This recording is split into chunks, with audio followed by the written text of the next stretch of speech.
인생을 살아가다 보면 허무함을 느낄 때가 있지 않습니까? 노력한다고 열심히 노력했는데 그 결과가 좋지 않을 때, 목표를 향해서 열심히 부단히 달려갔는데 그 목표를 이루었는데 그 의미를 상실했을 때, 내가 중요한 사람인 것 같았는데 내가 중요하지 않은 사람이라는 느낌을 받았을 때 우리는 삶의 허무함을 느끼는 것 같습니다.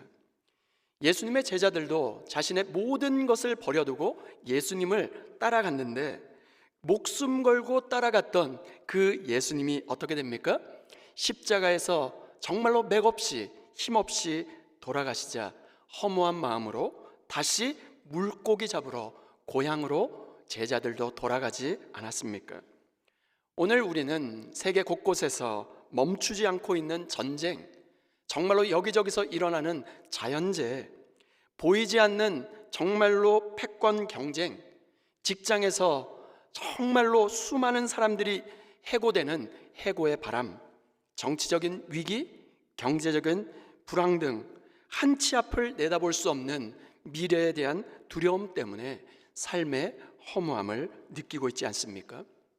옛날에 비하면 어떻습니까? 세상은 너무나 발전하고 좋은 세상이 되었습니다. 그런데 우리의 마음은 점점 쇠약해지고 텅텅 빈 마음이 되는 것이 왜일까요? 수많은 사람들이 우울증에 시달립니다. 수많은 사람들이 자살을 합니다. 수많은 사람들이 약물에 중독되는 그 많은 사람들, 왜 이렇게 더욱더 문제가 심각해져 가고 있을까요? 하버드대 교수였던 하워드 스티븐슨이라고 하는 사람이 하워드의 선물이라는 책을 썼습니다. 하워드는 갑자기 심장마비로 쓰러져서 생존 확률이 1%밖에 되지 않았습니다.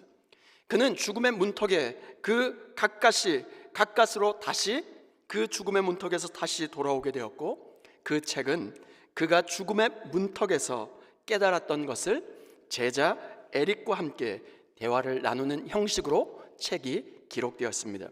그 책에 이런 글귀가 있습니다. 인생이란 누구에게나 처음이기에 세상은 전환점이라고 하는 선물을 숨겨 놓았다. 그걸 기회로 만들면 후회 없는 인생을 살 수 있다라는 글귀가 그 마음속에 남았습니다. 하워드 그 교수는 전환점, 터닝 포인트라고 하는 것을 인생의 선물로 바로 죽음의 문턱에서 터닝 포인트라고 하는 그 인생의 선물을 받았습니다. 누구에게나 위기가 찾아옵니다.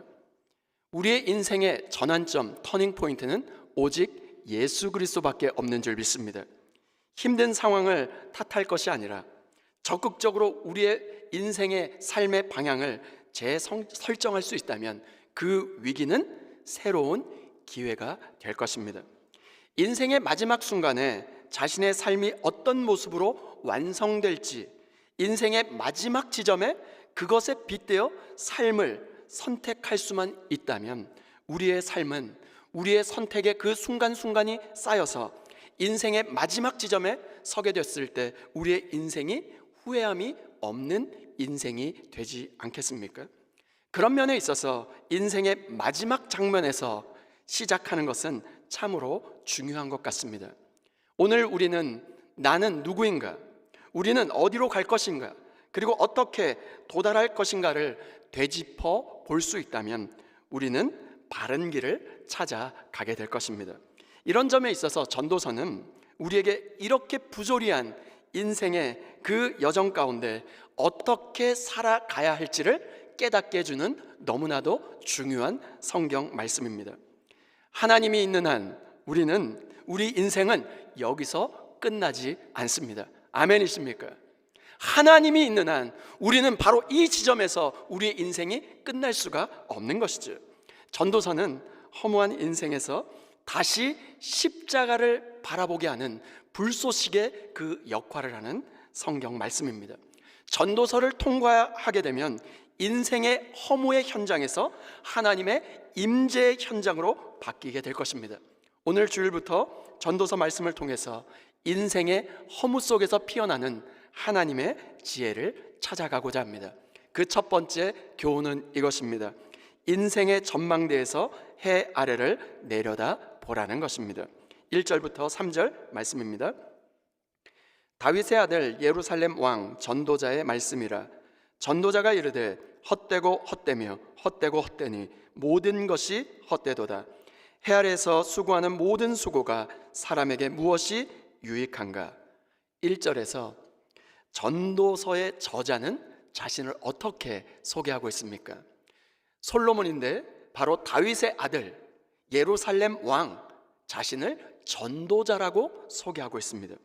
전도서는 다윗의 아들 솔로몬이 기록한, 솔로몬의 노년에 기록한 성경 말씀입니다. 솔로몬은 자신을 다윗의 아들이라고 소개했어요. 그리고 예루살렘 왕이라고 소개했어요.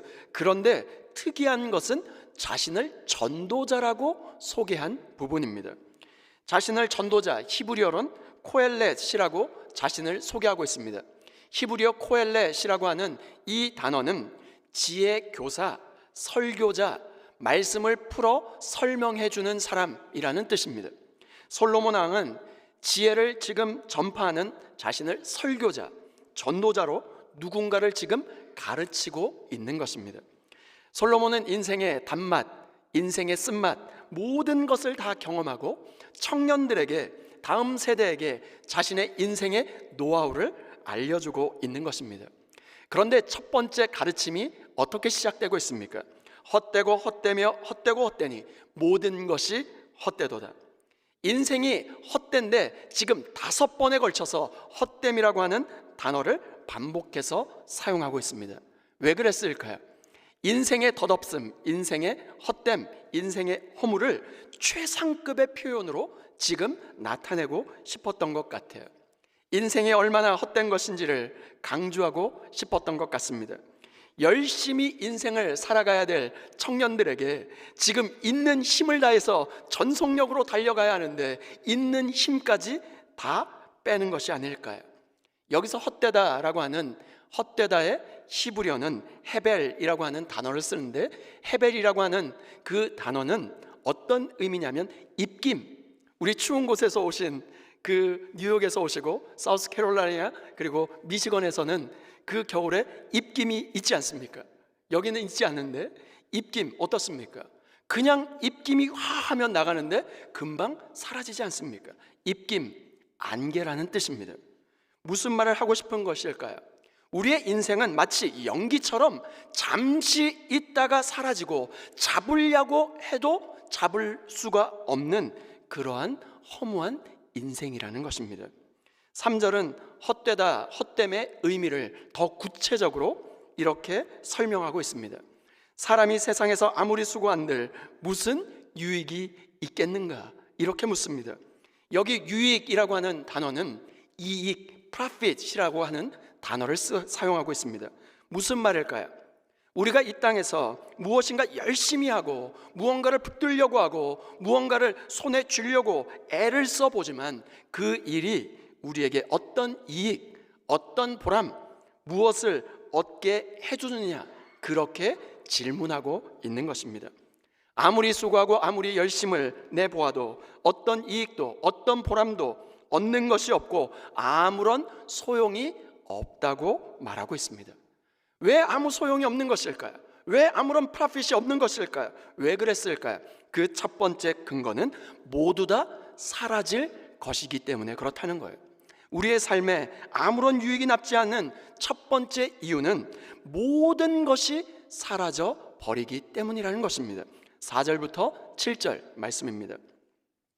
한 세대는 가고 한 세대는 오되 땅은 영원히 있도다. 해는 뜨고 해는 지되 그 떴던 곳으로 빨리 돌아가고 바람은 남으로 불다가 북으로 돌아가며 이미 돌며 저리 돌아 바람은 그 불던 곳으로 돌아가고 모든 강물은 다 바다로 흐르되 바다를 채우지 못하며 강물은 어느 곳으로 흐르든지 그리로 연하여 흐르느니라. 해 아래서 수고하고 있는 모든 수고, 그것이 무엇이 유익한가? 그렇게 질문을 던졌던 솔로몬은 우리의 현실을 정확하게 고발합니다. 어떻게 지금 그 현실을 직시하고 고발하고 있을까요? 그는 무엇을 보았을까요? 그는 자연의 끝없는 순환을 지금 보고 있었던 것 같아요. 세대는 지나가고 또 다른 세대가 오지만 땅은 결코 변함없이 남아 있습니다. 해는 뜨고 해는 지게 되어 있고, 바람은 이리로 불었다가 저리로 돌아가고, 강물은 끊임없이 바다로 흘러 들어가지만 결코 바다를 넘지 못한다. 솔로몬이 우리에게 전하고 싶은 메시지가 무엇일까요? 해 아래 삶은, 이 땅에 있는 모든 삶은 반복되고 움직여지지만 곧 사라져 버린다는 것입니다. 해는 여러분 어떻습니까? 동에서 떠서 서에서 지는 것 같죠? 그런데 해는 자기 꼬리를 쫓아가기 바쁩니다. 바람은 남쪽으로 불었다가 다시 북쪽으로 돌아옵니다. 강물은 바다로 흘러가고 물은 증발하고, 그 뒤에 강물은 다시 바다로 흘러 들어가지만 결코 강물이 바다를 덮지 채우지 못합니다. 여기에 있는 저를 포함해서 우리 모두는 어느 누구도 시간의 흐름을 멈출 수가 없습니다. 부한 자나 가난한 자나 할 것 없이 우리 모두는 이 사라져가는 시간의 흐름 속에 갇혀 살아가면서 허물을 느낄 수밖에 없는 것이죠. 우리는 기쁨을 추구합니다. 충만함, 행복을 갈망하지만 우리 모두는 모든 것은 변하고 그리고 움직여 사라져 갈 뿐입니다. 우리는 영혼을 갈망해 보지만 해 아래 삶은 덧없음으로 가득 차 있을 뿐입니다. 그래서 우리는 더 깊은 텅 빈 마음, 공허한 그 엠티니스를 경험할 수밖에 없는 것이죠. 끊임없이 사라지는 그 인생 속에서 우리는 어떻습니까? 결코 사라지지 않을 것, 그것이 무엇인가를 계속해서 우리는 추구하고 그것을 또 찾아 헤매 다닙니다. 그런데 여러분 어떻습니까? 우리의 사랑도, 우리의 만족도, 우리의 행복도, 우리의 체력도 지금 이 순간에도 점점 사라져 가고 있는 것을 여러분 아십니까? 끊임없이 사라지지 않는 것을 붙잡으려고, 그것을 쥐어보려고 하다가 오히려 그것 때문에 그것을 붙잡기 위해서 애쓰고 노력하는 나머지 우리는 그것에 사로잡혀 살아가고 있는 것은 아닙니까? 공허함을 달래기 위해서, 텅 빈 마음을 달래기 위해서 술을 한 잔 두 잔 마셔보지만 결국 술 중독에 빠져버립니다.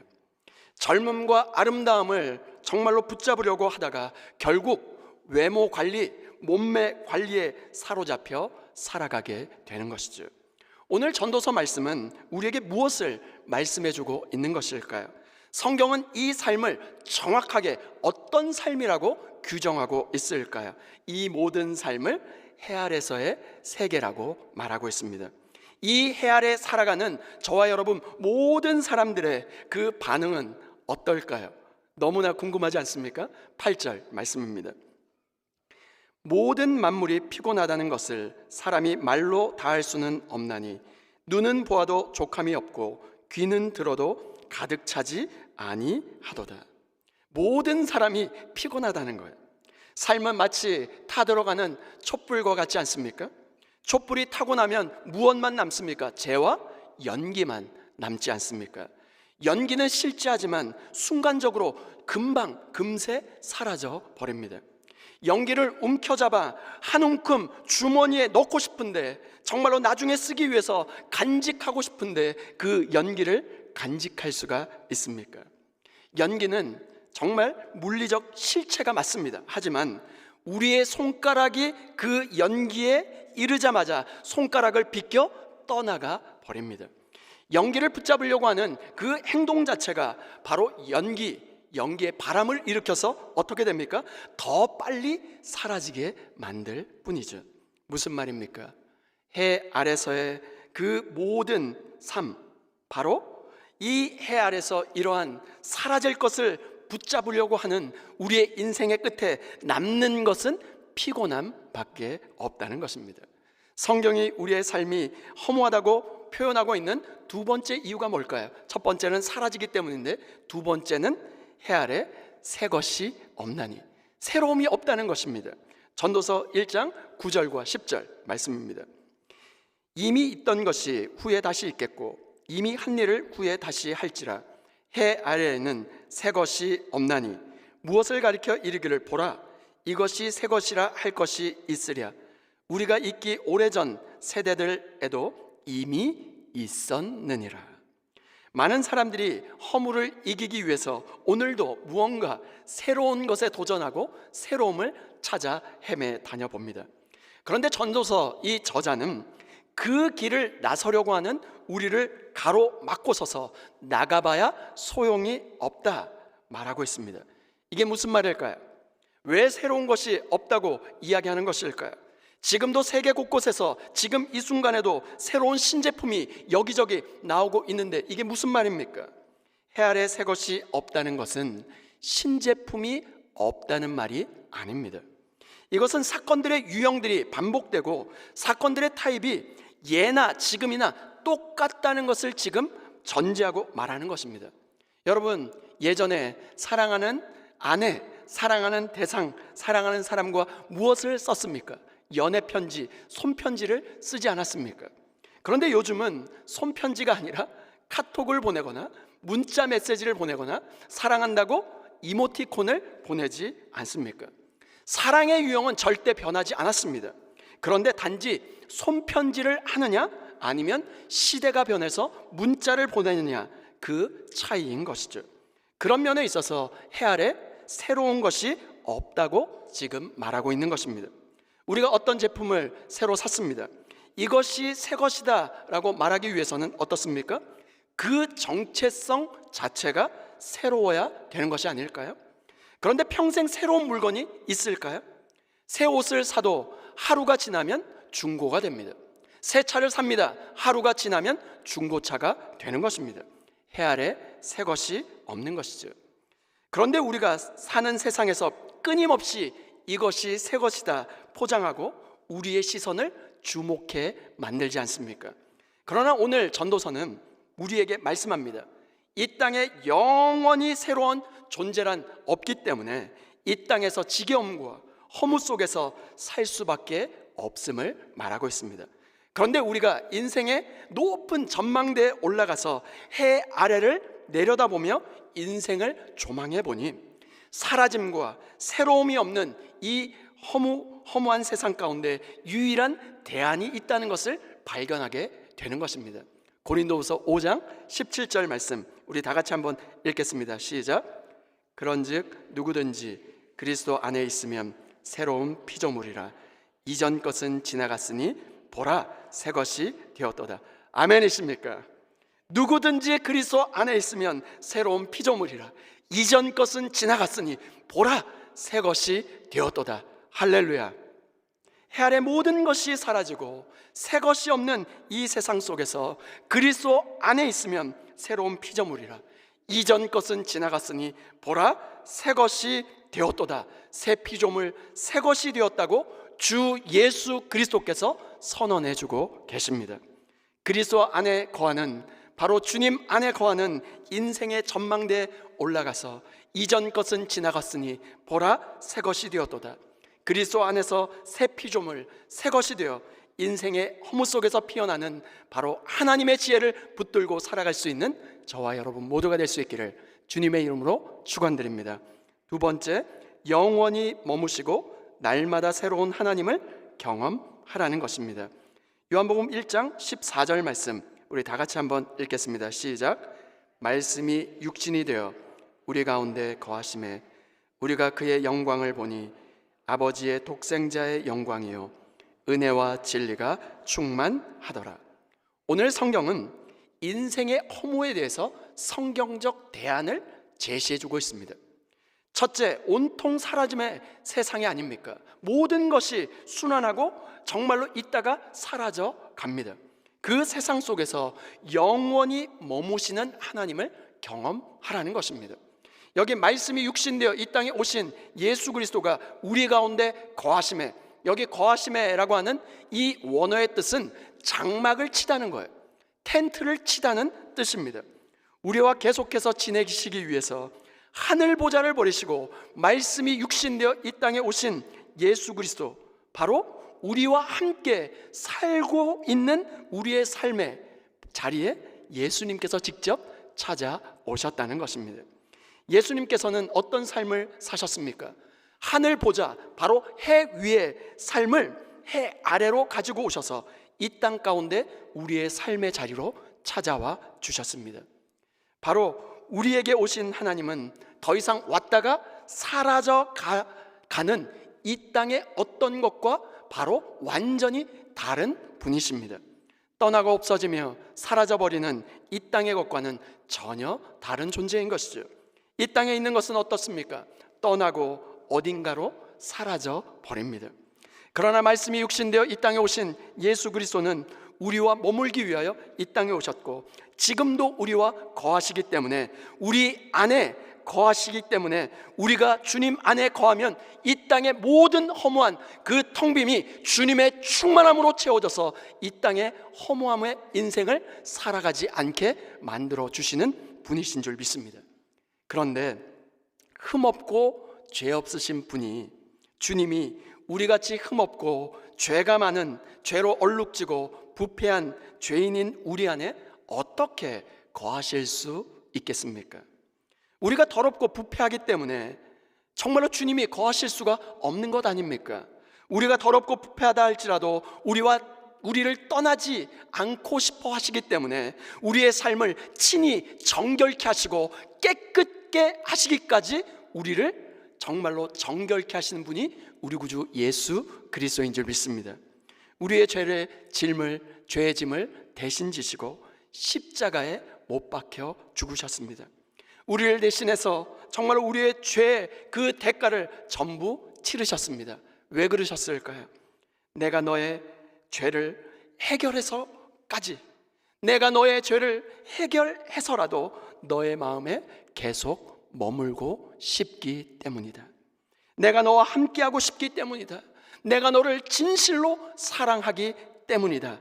이것이 우리에게 찾아와 주신 예수님의 마음인 줄 믿습니다. 옆에 좌우의 분들에게 이렇게 인사해 볼까요? 우리의 삶은 이제 사라짐이 없습니다. 왜 그럴까요? 영원하신 하나님이 우리의 마음에 장막을 쳐 주셨기 때문인 줄 믿습니다. 이것이 인생의 허무에서 우리를 구원해내신 하나님의 방법인 것이죠. 고단한 인생에서 텅 빈 마음, 무언가 공허하고 허무함을 느끼셨습니까? 우리 안에 영원히 머무시며 우리와 함께 하시는 주님으로 인하여 텅 빈 마음을 주님의 임재로 채움받아 모든 것을 다시 일어날 수 있고 다시 힘을 내서 사명의 자리로 걸어갈 수 있는 저와 여러분 모두가 될 수 있기를 주님의 이름으로 축원드립니다. 예레미야 애가 3장 22절 23절 말씀입니다. 여호와의 인자와 긍휼이 무궁하심으로 우리가 진멸되지 아니함이니이다. 이것들이 아침마다 새로우니 주의 성실하심이 크시도 소이다. 주의 인자와 긍휼이 무궁하심으로 우리가 진멸되지 아니함이니이다. 이것들이 아침마다 새롭다 말씀하고 계십니다. 이게 무슨 말씀일까요? 인생의 허무함을 이기는 비결은 바로 날마다 새로운 하나님 되심을 경험하게 될 때 이 땅의 허무함을 능히 이길 수 있는 줄 믿습니다. 새로운 하나님을 경험할 때 이 땅의 허무함을 이길 수 있게 해주신다는 것이죠. 이 말씀을 언제 주셨을까요? 이스라엘 백성들이 하나님의 언약을 어기고 바벨론 포로로 고통당하고 있을 때, 정말로 미래가 없는 허무함 속에서 살아가고 있을 때 이 말씀을 주셨습니다. 하나님은 새로움 그 자체이신 분이십니다. 우리는 시간 안에, 그 공간 안에 갇혀 살아가는 존재가 아닙니까? 그렇기 때문에 우리에 속한 모든 새로운 것은 곧 헛것이 되지만 하나님은 매일매일 새롭게 우리에게 다가와 주신다는 것입니다. 그것을 어떻게 표현하고 있습니까? 하나님은 아침마다 새로운 주님의 인자와 긍휼로 우리를 찾아와 주신다 말씀하고 있습니다. 어제 만났지만 오늘 만난 하나님은 여전히 새로운 하나님이 되신대요. 힘들고 어려운 상황과 환경 가운데 거하고 계십니까? 환경과 상황은 여전히 하나도 바뀌지 않았는데 하나님만 계시면, 아침마다 새로운 주님의 인자하심과 긍휼을 만나면 우리의 마음과 생각과 감정과 의지에 새로운 일이 일어난다는 것입니다. 이것은 내 생각으로는, 어제 가졌던 생각은 내 고민, 내 생각, 염려, 불안, 걱정, 그 두려움으로 가득 차 있었는데, 새 아침을 맞이했는데 아침마다 새로운 주님의 인자와 긍휼로 우리를 찾아와 주셨는 그 하나님을 만나고 나니까 우리의 감정, 우리의 의지, 우리의 생각, 우리의 마음이 열려지기 시작했다는 거예요. 그렇게 되면 어떤 일을 경험하게 될까요? 이사야 55장 8절과 9절 말씀입니다. 우리 다 같이 한 목소리로 읽겠습니다. 시작. 이는 내 생각이 너희의 생각과 다르며 내 길은 너희의 길과 다름이니라. 여호와의 말씀이니라. 이는 하늘이 땅보다 높음같이 내 길은 너희의 길보다 높으며 내 생각은 너희의 생각보다 높음이니라. 아멘.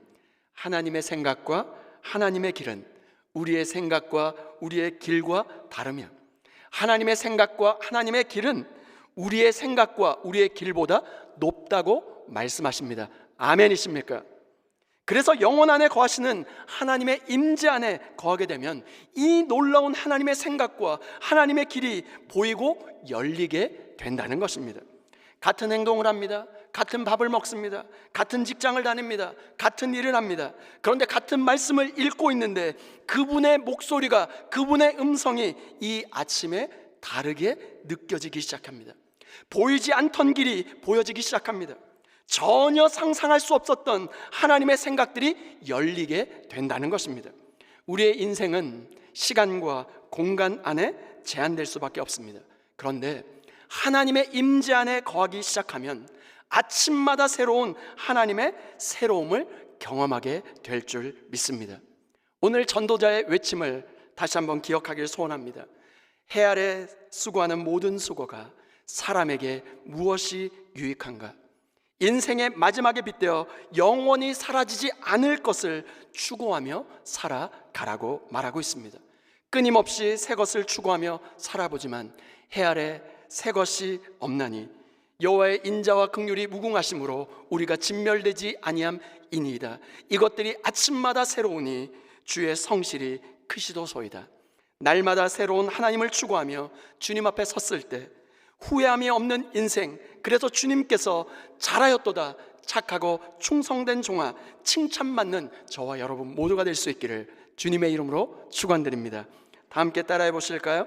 인생의 전망대에서 해 아래를 내려다보라. 영원히 머무시고 날마다 새로운 하나님을 경험하라.